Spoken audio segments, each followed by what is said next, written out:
যে সকল আসামিদের আমরা নাম উল্লেখ করেছি, আগামী 48 ঘন্টার মধ্যে এই সকল সন্ত্রাসীদেরকে গ্রেপ্তার করতে হবে। আমরা এই দাবি জানিয়েছি। ওসি সাহেব বলেছেন মামলা তিনি গ্রহণ করেছেন।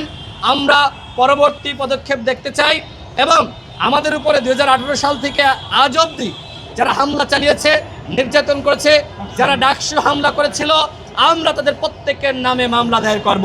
সর্বশেষ যে কথা বলবো, ডাকসু নির্বাচন নিয়ে যে কারচুপি হয়েছিল তার প্রেক্ষিতে ওই সময় আমি অভিযোগ দিয়েছিলাম। নির্বাচনের পরপরই আমরা ওই সময় তথ্য পেয়েছিলাম ভিপি জিএস সহ আমরা সর্বমোট 11টি পদে আমরা নির্বাচিত হয়েছিলাম। আমি নিজেও জিএস নির্বাচিত হয়েছিলাম।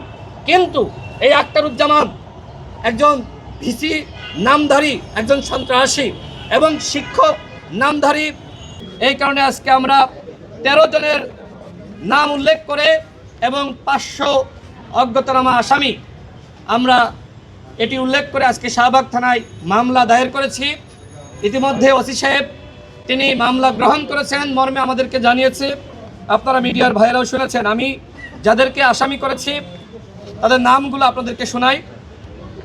ঢাকা বিশ্ববিদ্যালয়ের সাবেক উপাচার্য অধ্যাপক ডক্টর মোহাম্মদ আখতারুজ্জামান, সাবেক প্রক্টর অধ্যাপক গোলাম রব্বানী, আওয়ামী লীগের সভাপতি মণ্ডলীর সদস্য জাহাঙ্গীর কবির নানক, আওয়ামী লীগের সাংগঠনিক সম্পাদক এনামুল হক শামীম, ছাত্রলীগের সাবেক কেন্দ্রীয় সভাপতি সাইফুর রহমান সোহাগ, নিষিদ্ধ ছাত্রলীগের সাবেক কেন্দ্রীয় সাধারণ সম্পাদক এম জাকির হুসাইন, নিষিদ্ধ ছাত্রলীগের ঢাবি শাখার সাবেক সভাপতি আবিদ আল হাসান, নিষিদ্ধ ছাত্রলীগের ঢাবি শাখার সাবেক সাধারণ সম্পাদক মোতাহার হোসেন প্রিন্স, নিষিদ্ধ ছাত্রলীগের সাবেক সহসভাপতি আল নাইহান খান জয়, পরবর্তীতে কেন্দ্রীয় ছাত্রলীগের সভাপতি, নিষিদ্ধ ছাত্রলীগের ঢাকা কলেজ শাখার সাবেক সাধারণ সম্পাদক ও কেন্দ্রীয় সহসভাপতি সাকিব হাসান সুইম, মুক্তিযোদ্ধা সন্তান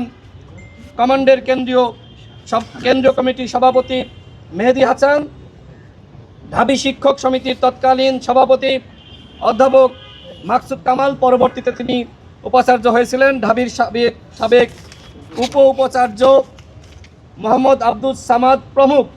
এছাড়া অজ্ঞাতনামা আনুমানিক 500 জনকে আসামি করা হয়েছে।